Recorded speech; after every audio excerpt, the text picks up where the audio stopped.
Hello everybody, this is Michael from the Classroom Reef, and today we're going to give you the ins and outs of our classroom system and show you just how it works.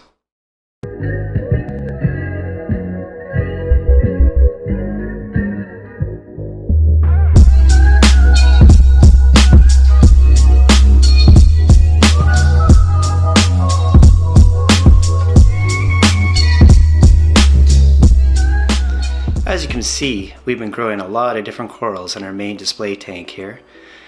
We've got a lot of LPS, a little bit of SPS, some softies, and a few anemones in there.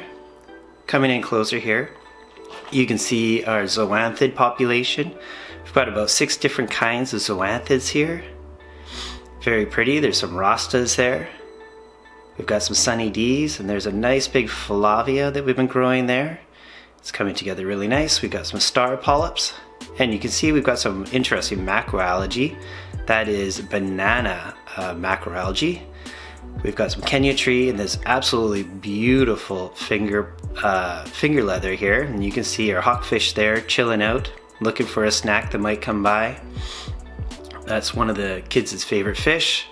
We've got a pair of Ocellaris clowns there playing around in that finger leather. And coming back over to the other side of the tank here, we've got a few torch corals there. Oh, that's not torch. Forgetting what that one is called, but there's a big toadstool there. We've got some Kenyan tree there.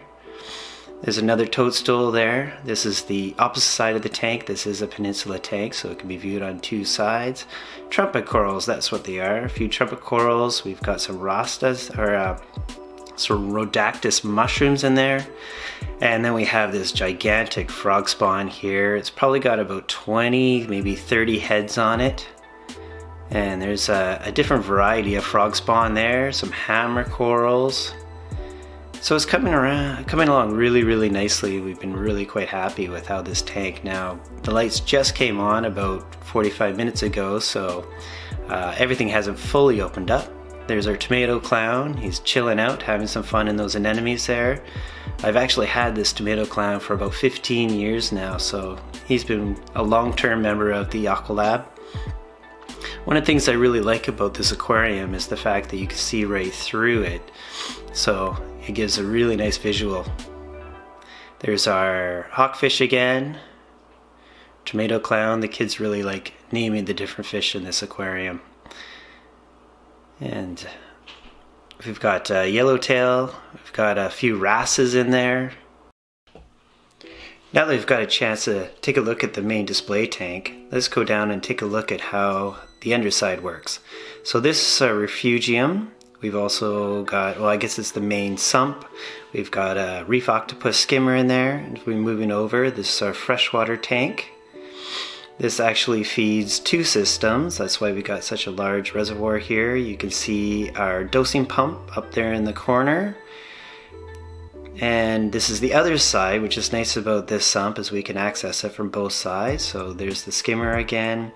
We're using a US current LED fixture on the refugium. That's a return pump. These are our dosing containers, and you can see our freshwater top-up systems. So there's 2 of them, one for either side. And then here you can see our other sump. This is the smaller sump that is the sump for the 225 liter the anemone tank and our frag tank. So you can see there that there are 4 return lines coming in. So this is going further down the cabinet. This is the back side of the anemone tank. So you can see that these tanks are drilled and they run parallel to the sump. And the lights we're running on this is we have the A80s from Kessel, and this is our frag tank here, and it's plumbed the same way. In fact, all the tanks on this in this cabinet here have the Kessel lights. So we've got the 360s on the big tank, and we got MP10s on both of these ones here. So this is our frag tank that we have going on. A couple racks in there. We've got a few anemones. We've got lots of pulsating xenia. We've got some Possilopora in there. We've got some green star polyp. We've got a couple trumpet corals, and we've got a little bit of our SPS. That's the bird's nest. So there's a pink and green bird's nest up there. Just coming down, wow, we've got this really nice colony of button polyps in here. Really liking those ones, and a few anemones in there. So this is probably one of my favorite tanks. Only a few fish in here. We've got 2 humbug or 4 striped damsels and 1 yellowtail in there. And then we're gonna move over. Oh, here's another look at those A80 lights. I'm a big fan of the Kessel, just simply because they're simple. They work. They just work. And here is our anemone tank. So the anemones we have, these are the rose bubble tips. And they don't tend to get very big, but they do split quite a bit. So boy, I don't know, there's probably got to be at least 50 in here, and I've literally given away hundreds of them. We were just really overrun with them. So a little bit later we'll see a larger tank that we have, and it was absolutely just full of bubble tip anemones. So if anybody's in the greater Vancouver area and wants to trade something for some bubble tips, I can hook you up. Just let me know. Contact information will be at the end of the video here. So this is our main system here, and you can see here how it all ties together. So this is a system we've been kind of working on for about 3 years. And then once again, this is the other side of the sump that runs the 225. So maybe a little bit of wire maintenance we still need to do. Now we're going to move over here. This is our salmon tank. So we are actually raising chum salmon from a local creek here. So we'll take a look. We get eggs every year. And so right now they're in their A-living stage. So they've hatched. They still have their yolk sac attached. They spend a couple months like this, so they just rest on the bottom. They absorb the nutrients out of their yolk sac as they grow, and then they will turn into swim up fry, and at that point we'll start feeding them. But right now it's pretty easy to take care of. Water changes, making sure that the water is consistently 5 degrees Celsius. I don't know what that is in Fahrenheit, but it's probably pretty cold. And here's our chilling unit. Keeps the water nice and cold. One of the things that we've had a few problems with is custodians coming in at night and unplugging our systems, and not that they purposely mean to, but it happens, and we have lost the occasional fish because of that. If we look over here, this is where all of our maintenance stuff is. The whiteboard there, we write down what needs to be done per day. I have my team of students who help me maintain the systems, and those are all our test sets. So this is a new tank that we have. It was just such a nice tank. It's got an A80 on it, trying to figure out what to do with it. So maybe a refugium.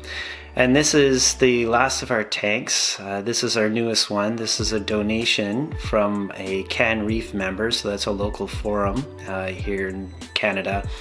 This was donated to us, and you see we've got some convict blennies. So these are 2 full-grown convict blennies, also known as engineer gobies.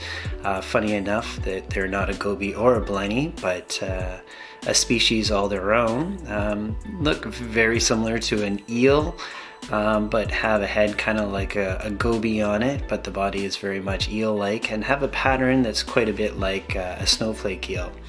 We have a nice big spiny urchin here, keeping the tank clean, and you can see in this tank we do have a few bubble anemones, so anemones I should say. So this is the tank that was donated to us that had literally hundreds of bubble tip anemones, and so we've taken a few, kept a few, and gave away a lot. Not too sure what the plan is going to be for this tank long term. The kids do really love those convict blennies there. This is the sump, pretty basic sump, just running a Vertex skimmer in there, a couple filter socks. Kind of like that less is more kind of approach to reefing.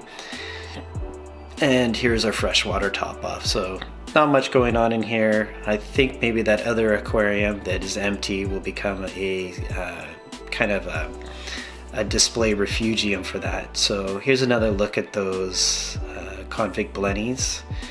So they are about 1.5 feet long each. They do like to pair up. They spend most of the day moving the sand around from one end of the tank to the other end of the tank, looking for food.